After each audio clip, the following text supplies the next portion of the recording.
E vamos juntas seguindo como mulheres, né? Defensoras da vida, graças a Deus. Temos outros cuidados para tomar neste tempo, né, que é com o coronavírus. O coronavírus deve ser combatido com as medidas corretas de prevenção, sem medo, sem pânico. Vamos nos cuidar e cuidar daqueles que amamos. Esta pandemia nos faz recordar valores essenciais para a nossa sobrevivência e que nós que somos numerosos, mais que números, né? Existem sim em nosso país muitos casos, né, de coronavírus, de óbitos, mas também existem os números de pacientes recuperados, que são boas notícias, né? E a melhor resposta que podemos dar diante dessa crise é o da prevenção. Ora, fé, prevenção, cuidado, tudo vai ficar bem. Não é mesmo, Mariângela, querida? Está aqui comigo a Mariângela Ribeiro Rezende, que é médica infectologista. E nós vamos conversar um pouquinho, né? Porque já passou-se tanto tempo e aqui no Mulher.com nós falamos no começo, depois nós não falamos mais. Você é muito bem-vinda agora para falarmos sobre isso, viu, Mariângela? Boa tarde, obrigada pelo convite. É um prazer estar aqui para conversar sobre esse tema. Nós agora estamos naquele momento de nada de pânico, né? Nada de terror, é hora de ter calma e vivermos esse tempo do jeito que precisamos viver e cada um tendo o seu devido cuidado, né? Essa necessidade, a necessidade ainda, né, Mariângela, do distanciamento social.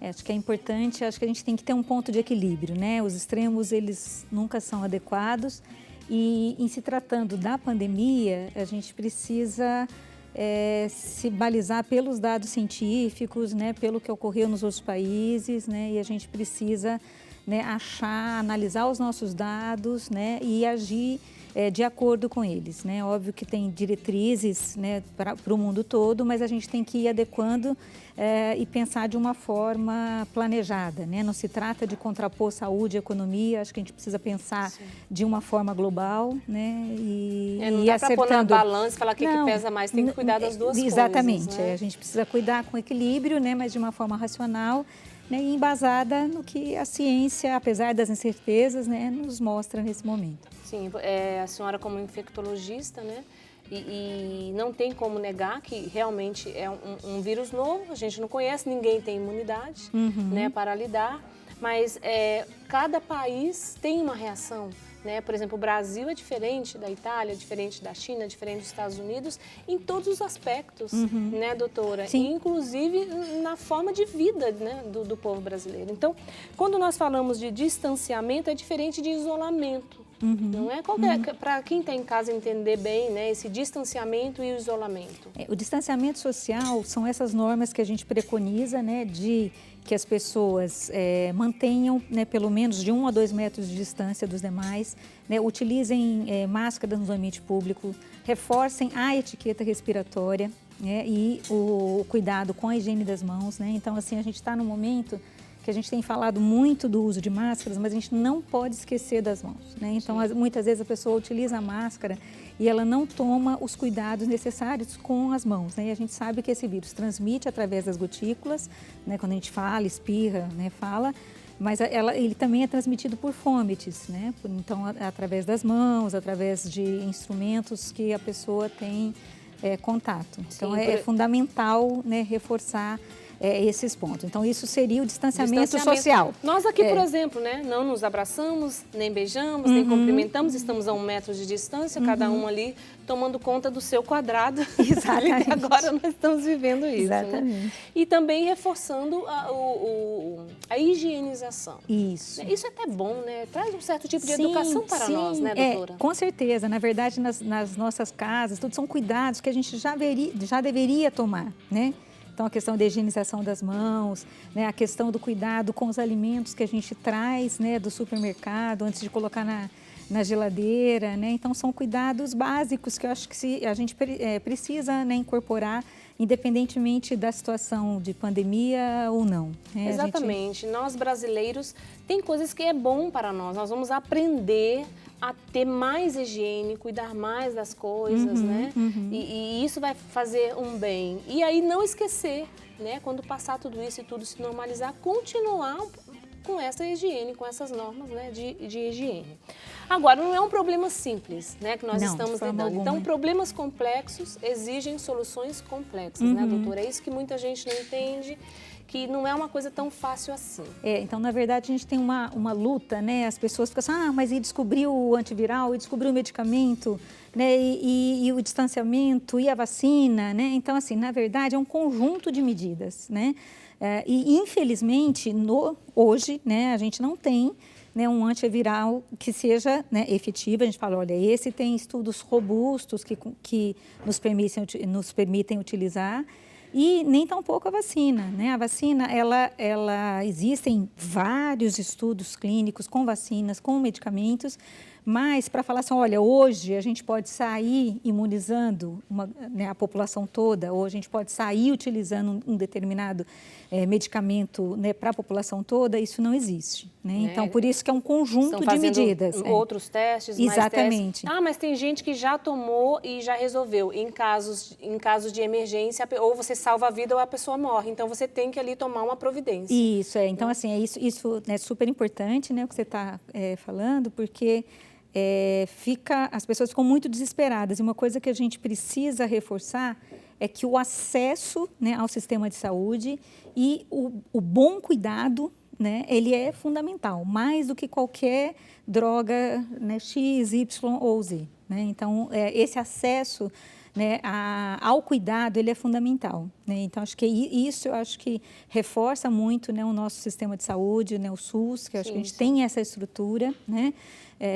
E a gente deve prezar por isso, pelo acesso e pelo o cuidado, né, adequado dessas pessoas, né, que estão doentes. Eu acho que nós estamos temos, né, os nossos hospitais estão equipados, tem hospitais que estão cuidando, tem alas reservadas para isso, não estão lotados, não estão cheios, então dá para respirar um pouco mais aliviado, um pouco mais tranquilo e caminhar com tranquilidade, né? O Brasil são vários Brasis, né? Então a gente tem, né, uma situação na região e diferentes situações em outras regiões. Uma cidade tem uma coisa, outra cidade já não tem. E essa doença, por ser de transmissão por gotículas, né? E ela se concentra nas metrópoles, né? Então esse é um fenômeno que a gente vê no mundo todo, né? Então no Brasil, né, na cidade de São Paulo, cidade de Janeiro, né, Manaus, né, Fortaleza, né? Então são cidades que têm sofrido mais. Né? Imagina o metrô de São Paulo na hora do pico. Exatamente. Que você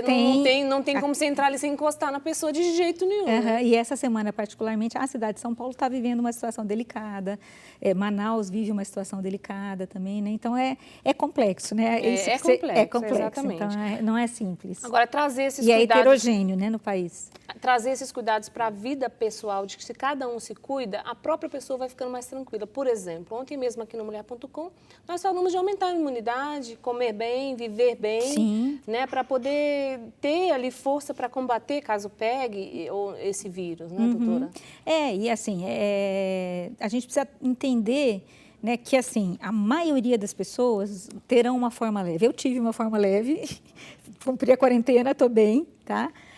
Então, assim, 80%, é aquele número mesmo, 80% Quem não pegou terão. Dia, se tiver contato, vai pegar, né? Terão formas leves, né? Mas uma parte da população vai precisar internar, vai precisar de UTI, né? E aí aquele bordão, né? E como todos somos suscetíveis, né, você não pode, essas pessoas não podem adoecer ao mesmo tempo. Né? Exatamente. Então, esse que é a grande insistência do distanciamento social, né? E tomar o devido cuidado. E tomar os cuidados Quem adequados. tem que ir, como nós aqui, nós somos pessoas aqui que temos que ir. E o que, Dri, que você está falando? Trabalhar, né? E fazer sua vida acontecer. Então, quem tem que ir fazer a sua vida acontecer, vá com os devidos cuidados, respeitando as normas do distanciamento social. Né? Isso já vai dar muita tranquilidade.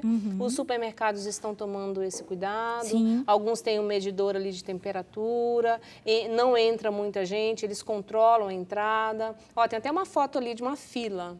Ali, isso ali é uma fila, olha lá, a distância, tá vendo? E realmente está acontecendo isso, né? Você, se tiver um número X já dentro do mercado determinado, você tem que esperar sair para você entrar. Então, lá dentro você fica num espaço grande, sozinho, né? Então, você consegue levar a vida dessa forma com mais tranquilidade. Eu vi também doutora, lanchonetes limitando. Ó, você entra, faz seu pedido, o outro espera na fila com distância. As farmácias também, né? Então, todos os serviços essenciais, eles têm tido essa postura, né? Do distanciamento, né? Exatamente. E algumas pessoas questionam em relação à retomada, né? Tão ansiosas, obviamente, que tem todo o impacto econômico, né? Mas essa retomada, ela precisa ser bem pensada, né, e aliada à testagem, né, aliada à organização, né, desse sistema de saúde, né, então, assim, tem que ser planejado, né, eu acho que é uma retomada que tem que, né, tem que ter um plano de contingência para a retomada também. Eu acredito exatamente que os governadores e os prefeitos precisam agora começar a pensar como vai se dar a retomada. Isso, porque tem que retomar, não dá para todo mundo ficar em casa a vida toda, Sim, né? claro, então, como vai ser essa retomada? Quem vai abrir primeiro, quem não vai? Se vai ter um horário fixo para determinado estabelecimento funcionar, só tantas horas por dia, não sei, não sei. Mas isso precisa ir acontecendo. Tem que ser discutido, né, e tem que ser analisado regionalmente, né, porque o Brasil realmente é um país muito grande, então é importante que seja analisado dessa maneira. Verdade. Doutora Mariângela, a senhora como infectologista, já viveu uma situação assim de pandemia? Já acompanhou alguma coisa desse tipo para dizer assim... Pandemia dessa proporção não, né? Porque a última que a gente teve nessa proporção foi de 1918, né? Foi da gripe espanhola, né? Nós já vivemos outras situações, né? Por exemplo, do H1N1 em 2009, a gente teve todo o plano de preparação para o ebola, que felizmente não chegou, né? Mas mesmo assim foi muito pequeno em relação ao que está acontecendo, exatamente, né? Dessas proporções só 1918. A gente, né, vive na nossa região, né, a questão das arboviroses, né, então dengue e tudo, mas não é a situação que o mundo, ao mesmo tempo, vive o mesmo problema, né? Então, a situação de pandemia ela é complicada por isso, porque o mundo todo está vivendo esse problema e daí você tem todas as consequências na saúde, na economia, sociais, né? Então, repercute em todas as áreas. Pelos seus estudos e pesquisas, né, e pela sua experiência também nesta área, a gente tem como ter um tempo, assim, olha, eu acredito que em tanto tempo tudo isso vai estar normalizado? Olha, é difícil fazer essa previsão. Então, mesmo porque acho que agora, com a chegada dos testes e com a possibilidade da gente ter dados populacionais, a gente vai conseguir responder isso mais adequadamente. Então, tem vários estudos de base populacional que vão avaliar exatamente o quanto dessa população está imune, né? Porque, como a gente fala, esse número de casos que a gente vê é a ponta do iceberg, né? Porque são os casos que estão sendo, né, internados, são os casos de profissionais de saúde, né? Então, tem muitas pessoas que provavelmente adquiriram... Nem vai no hospital, né? E ficaram, né, com sintomas muito leves, né? E passaram despercebido, ou até sintomáticas, né? Pode ocorrer. Então, assim, eu acho que essa resposta eu não conseguiria te dar já. Seria chute, qualquer número que eu te dissesse. Mas, ela está vindo, né? Então, por exemplo, tem um estudo da Universidade de Pelotas que eles estão fazendo com o IBOP, né? Então, que tem uma larga experiência em fazer amostragem populacional, e eles vão fazer em várias capitais para saber exatamente o quanto da nossa população está imune, né? O quanto porque é necessário que tenham pessoas imunes para que você faz uma barreira, né? Exatamente. Então, eu acho que isso a gente vai saber, né, mais para frente, mas por enquanto é cedo para ter essa perspectiva, tá, de duração, né? Acho que ainda a gente precisa desses dados mais consistentes. E quem está em casa, né? Nós temos telespectadoras nossas aqui, nossas queridas abençoadas, né? A grande maioria tem mais de 40 anos, 50 anos, 60 anos, né? E aí sim precisa ter um cuidado maior, então, né, doutora? E eu acho que uma outra coisa também que eu acho que é importante a gente salientar é que, assim, todos somos suscetíveis, né? Então, essa questão de ter sido colocado grupos de risco, na verdade, o que a gente tem são riscos diferentes para o adoecimento e para a letalidade, né? Mas, de verdade, a suscetibilidade ela é geral, né? Sim. Porque, assim, o termo grupo de risco, às vezes, ele pode dar a ideia que, não, eu sou jovem, eu posso né? Eu posso, não preciso cumprir nada disso. Né? Ou até o contrário. Ou né? até o contrário. Quem tem 60 anos fala, meu Deus do céu, eu não posso fazer nada porque eu sou grupo de risco. Exatamente. Calma. Então, assim, eu, na verdade, não gosto dessa denominação também grupo de não risco. Gosto, não. Porque ela rotula. Rotula, né? E parece que causa um pouquinho mais ela de rotula, né? E assim, todos somos suscetíveis, obviamente, que de acordo com a faixa etária, você tem um risco maior ou menor de complicações Depende e também óbito, do seu histórico de doenças, de doenças, imunidade, exatamente, todas essas exatamente. coisas. Doutora Mariângela, muito obrigada pela sua presença. Eu que agradeço, foi um prazer estar aqui, Drica. Muito obrigada. Conversar com você. Muito obrigada. Tem contato, se alguém quiser mandar uma mensagem? Sim, pode mandar para o meu e-mail, mresende@fcm.unicamp.br. Tá certo, muito obrigada, viu, pela obrigada, sua presença eu que agradeço. Esclarecedora. Muito obrigada. E agora nós vamos juntos ficar com o texto da misericórdia. Hoje tem celebração da Santa Missa, depois tem Brasil Cristão. Hoje nós vamos fazer um dia de ação, de louvor, né, intercessão, no combate espiritual pelas nossas famílias, pelo nosso país também. E a gente se encontra. Você agora reza o texto da misericórdia na nossa programação, coloca suas intenções e fica com fé. Amanhã, sexta-feira, a gente se encontra aqui no Mulher.com às 2h10 da tarde. Beijo no seu coração.